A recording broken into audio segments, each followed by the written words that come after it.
Bonjour tout le monde, je m'appelle Sophie Aufray de la place Ressurgo, le musée de Moncton. Aujourd'hui, j'ai la chance de jaser avec Louise Imbeau, propriétaire des éditions Bouton d'Or Acadie.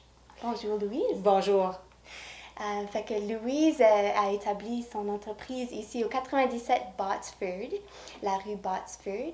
Puis on va apprendre un peu par rapport à les défis, les bienfaits d'être ici dans un édifice patrimonial, une maison historique.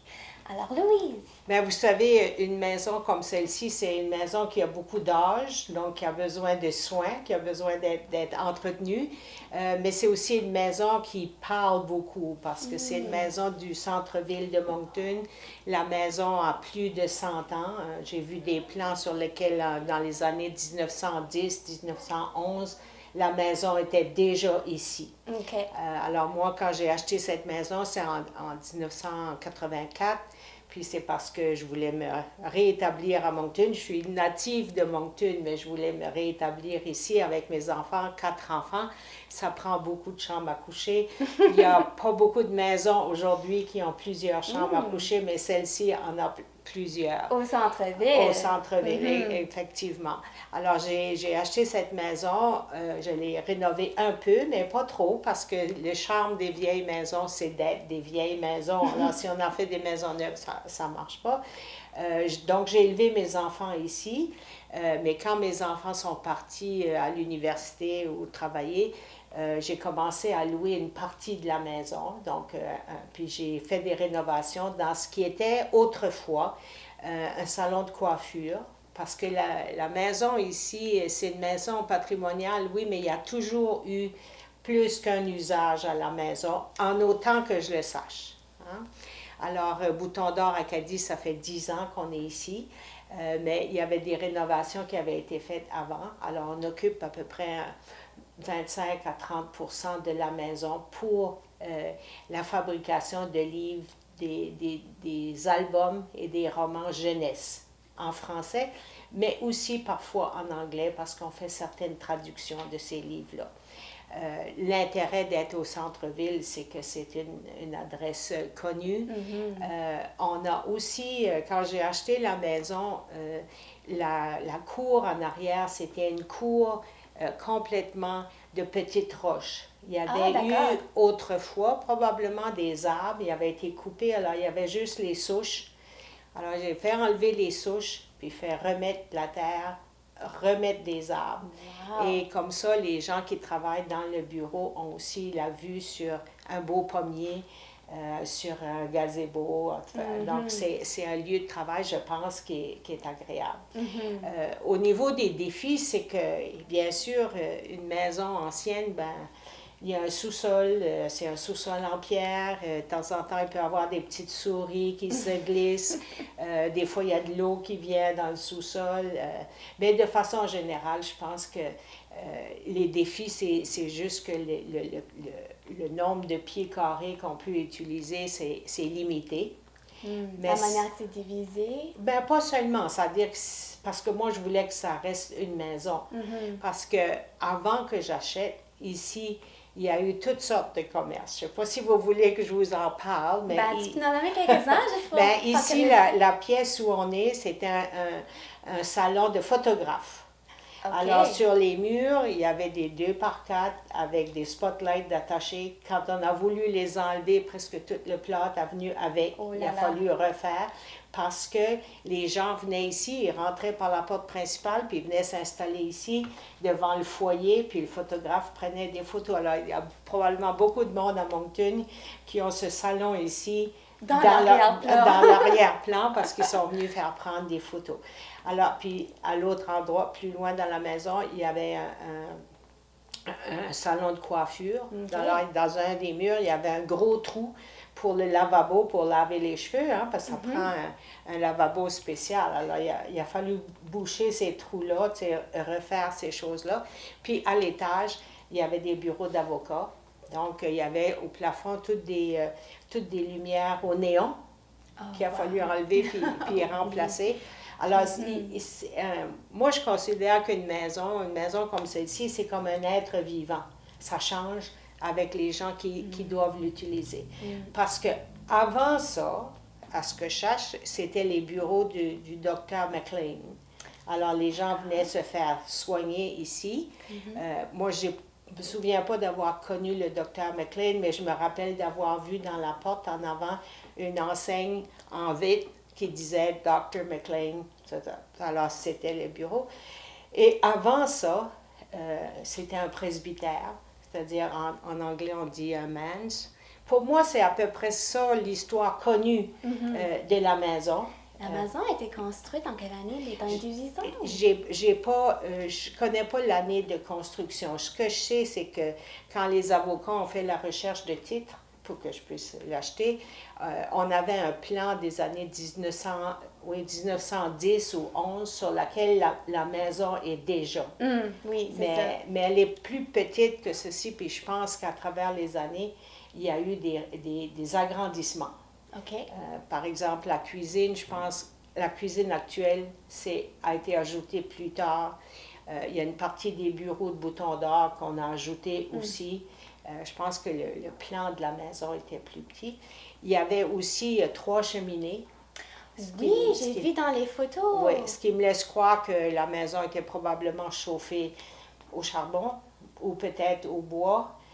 Ou même au gaz naturel, parce qu'à Moncton, il y avait du gaz naturel dans les années 1800, alors peut-être au gaz naturel. Mais il y avait des cheminées, en tout cas, on en a démoli 2, parce que c'était lourd, c'est de la brique, puis c'était plus utilisable, alors on les a démolis, on en a gardé juste une pour le foyer ici. Oui, c'était une bonne idée. Justement, des projets comme ça, des rénovations, est-ce que ça a dû être quand même un défi, des choses qu'il faut organiser? Est-ce qu'il y avait d'autres choses qu'il fallait faire avant d'établir Bouton d'Or Acadie? Bien, comme tel, non, parce que déjà, on avait fait les rénovations pour habiter la maison, puis ensuite pour louer une partie de la maison. Donc, c'était assez, disons, facile d'installer des bureaux pour Bouton d'Or parce que Bouton d'Or, c'est quand même une entreprise, on pourrait appeler ça comme éco-responsable, dans le sens qu'on ne fait pas beaucoup de pollution. À part du papier, là, on fait pas beaucoup de pollution. On vit là-dedans, mais on écrit des livres, on les publie, on les vend. Donc, si on avait voulu faire un entrepôt, par exemple, ici, il aurait fallu rénover beaucoup parce que le sous-sol ici, c'est de la pierre. C'est de la pierre qui est friable. Donc, on ne peut pas entreposer, c'est beaucoup trop humide. Humide, oui, oui. Alors, on entrepose ailleurs. Mais bien des commerces sont comme ça. L'autre élément, c'est que d'essayer de garder les caractéristiques extérieures. Oui. Hein? Puis ça, bien, je pense que c'est important du point de vue patrimonial, mais c'est important du point de vue de l'architecture aussi. Alors, on n'a rien changé sur la façade de la maison. Au contraire, on a essayé de mettre ça en valeur. Ça, c'est un petit peu compliqué parce que c'est des coûts importants pour garder ces éléments-là. C'est une maison en bois. Alors, de garder le bois puis de repeinturer ça tous les 10 ans, c'est beaucoup. C'est beaucoup.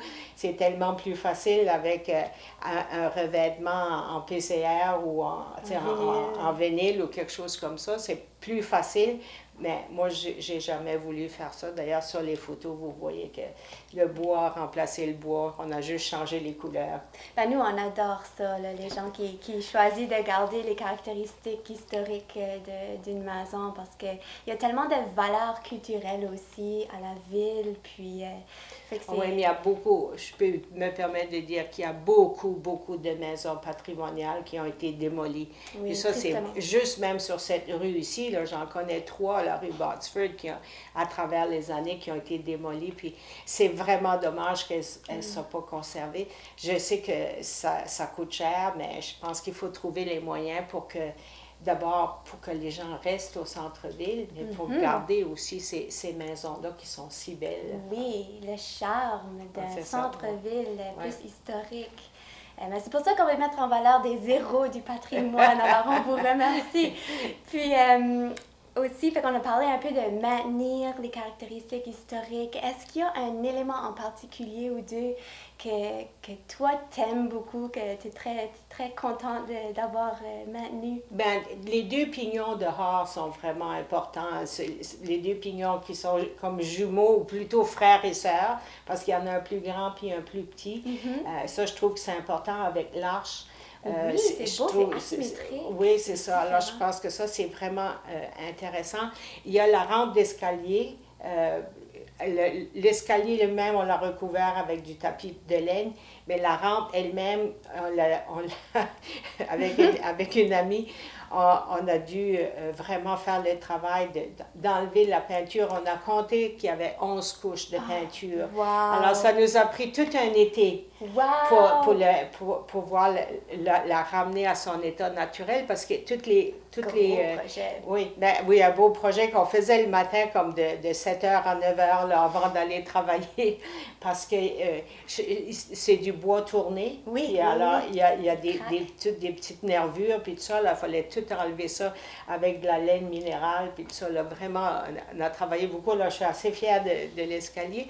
Puis un jour, j'ai voulu faire une petite salle de bain sous l'escalier, parce que... Puis on a découvert que cet escalier-là a déjà été ouvert complètement. Parce qu'au bout de l'escalier, il y a quelque chose qui ressemble à une boule. Là, on voit juste comme une surface, mais c'est une vraie boule. Le mur avait été fait, puis avait caché la boule.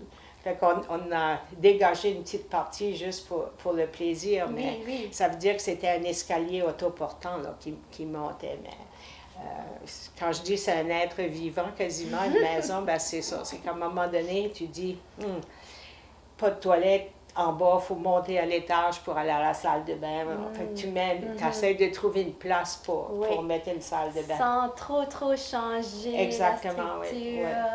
Oui, c'est ça. Ça fait partie des défis. D'ailleurs, ici, il y avait eu des portes, un autre mur, puis des portes de métal pour partager le salon de photographe des bureaux d'avocats qui étaient en haut. Alors, ça, c'était là en même temps? Ça a été fait, oui, c'était en même temps, oui. Il y avait 3 entreprises en même temps à un moment donné ici. Il y avait une affiche dehors, les bureaux d'avocats de M. Emery Brison, puis le photographe, je crois qu'il s'appelait Wayne Chase, le photographe. Puis il y a eu, je crois, Marc Benoît ou un autre coiffeur. Alors, il y avait photographe, coiffure, avocat. Puis aujourd'hui, c'est une résidence, c'est résidentiel et les bureaux de Bouton d'Or, oui, maison d'édition, oui. Puis encore peut-être pour quelques années, puis ça va probablement changer de vocation encore, parce que c'est normal, oui. Puis parce que les choses changent, la maison d'édition grandit. Moi, je veux protéger quand même mon côté de la maison, même si mes enfants sont partis. J'espère pouvoir garder ma maison longtemps. Si j'ai bien compris, la maison est désignée patrimoniale par la ville de Moncton. Habituellement, ça a beaucoup plus rapport avec les éléments à l'extérieur. Il y a un encadrement pour essayer de guider dans les rénovations si jamais. Mais à l'intérieur, on remarque qu'il y a beaucoup d'éléments qui ont été conservés. C'est remarquable. Dans certaines maisons, justement, ils enlèvent certaines choses, mais on trouve ça super beau. Est-ce qu'il y a des éléments qui te viennent à l'esprit? Bien sûr, on parle des moulures, puis les moulures, c'est des moulures en plâtre, donc ça veut dire que c'est des artisans vraiment très habiles qui faisaient ça, là. C'est pas du bois là en haut, là, c'est du plâtre, alors ça veut dire que c'est des gens qui savaient vraiment bien travailler, là, des maçons qui savaient vraiment bien faire le travail. Ça demande quand même un peu d'entretien, parce que de temps en temps, l'humidité fait travailler ça, donc il faut les soigner. Puis je peux vous dire aussi que c'était seulement dans cette pièce ici qu'il y avait les moulures au plafond. Par exemple, dans la salle à manger, il n'y a pas de moulure, ce qui me dit qu'il y avait probablement chez les gens qui ont bâti ça, dans les premiers, Ils voulaient une place pour recevoir, une Oui. place qui était plus accueillante, puis après ça, c'était plus modeste dans le reste de la maison. Dans la salle à manger, moi, j'ai ajouté des moulures. Ben, c'est des moulures en bois, puis qui sont vraiment moins belles que celle-ci. Mais celle-ci, c'est... Puis alors, celle-ci, elle est dans le salon, puis dans le corridor d'entrée. D'accord. L'autre élément, c'est les boiseries autour des fenêtres. Et ça, c'est des boiseries d'origine. J'ai pas eu le courage de les faire, de les faire décaper pour retourner au bois parce que je pense qu'il y aurait beaucoup de couches. Puis en plus, peut-être que ça les briserait parce que si on essaie de changer les fenêtres, par exemple, des fois, ça brise, le bois est sec. Mais les moulures, vous voyez que c'est des moulures qui ont 6-7 pouces de large, là, comme presque 15 cm. C'est les moulures d'origine. Puis ça, il y en a un peu partout dans la maison. Puis sur l'extérieur de la maison, il y a du travail autour des fenêtres aussi. Puis il y en a 2-3 maisons à Moncton que j'ai remarqué. C'est comme un petit S. C'est vraiment une décoration. Oui. Si vous regardez, puis il y a des petits boutons. Je ne sais pas à quoi ça correspond. C'est comme une petite fleur, mais un petit bouton autour des fenêtres sur la façade. Aussi, une des choses qui est importante, c'est la hauteur des plafonds. C'est pas des plafonds cathédrales, mais ils sont très hauts. Puis moi, quand je vais dans des maisons plus contemporaines, je ne suis pas grande pourtant, mais je trouve que les plafonds sont bas et que c'est un peu étouffant. Alors ici, sur les 2 étages, les plafonds sont très hauts. Quoique, à l'étage supérieur, c'est ce qu'on appelle un étage et demi. Donc, au milieu, c'est très haut, mais sur les côtés, on voit les combles, on voit la toiture qui descend. Puis les planchers aussi, est-ce que... Oui, les planchers, à ma connaissance, sont d'origine. On dirait, oui. J'en ai remplacé quelques-uns dans le corridor parce que c'était trop usé, mais ici, je les ai gardés, d'autant plus qu'on m'avait dit, si on essaie de les changer, ils vont probablement toutes casser, les planches. Donc, c'est un gros travail. Puis si on essaie de les sabler puis de les revernir, ils sont peut-être plus assez épais pour faire ça. Tu peux seulement faire ça un certain montant. Oui, c'est ça. Ça fait qu'on endure avec les graphines dessus. Ben, moi, là, je trouve ça impeccable, là, vraiment, pour une maison centenaire. Plus que centenaire, mais oui. Pour le reste, te demander des choses d'origine, c'est sûr que quand on fait des travaux, on voit qu'est-ce qu'il y a en arrière. Comme, par exemple, tous les murs ici, c'est tout de la petite latte, hein? Avec du crin de cheval ou je ne sais pas quoi qui fait l'isolant. J'en ai fait ajouter parce que ça ne suffit plus. Mais ça, alors ça, quand il y a un mur qui tombe, puis j'en ai un au grenier, là, pas au grenier, à l'étage, ça, c'est du travail pour réparer ça. Si vous voulez le regarder, vous pouvez y aller voir. Oui, on ira voir ça, sûrement. Ben, merci beaucoup, Louise. Ça fait plaisir. C'était un plaisir de jaser avec toi aujourd'hui. Puis merci encore d'avoir choisi de maintenir une si belle maison historique. Ben, vraiment, il faut encourager les gens à le faire. Parce qu'il y a tellement de belles maisons à Moncton, mais il ne faut pas les perdre. Puis les pignons sont importants. Regardez les pignons. Caractéristiques super uniques, oui. Merci beaucoup. Ça fait plaisir.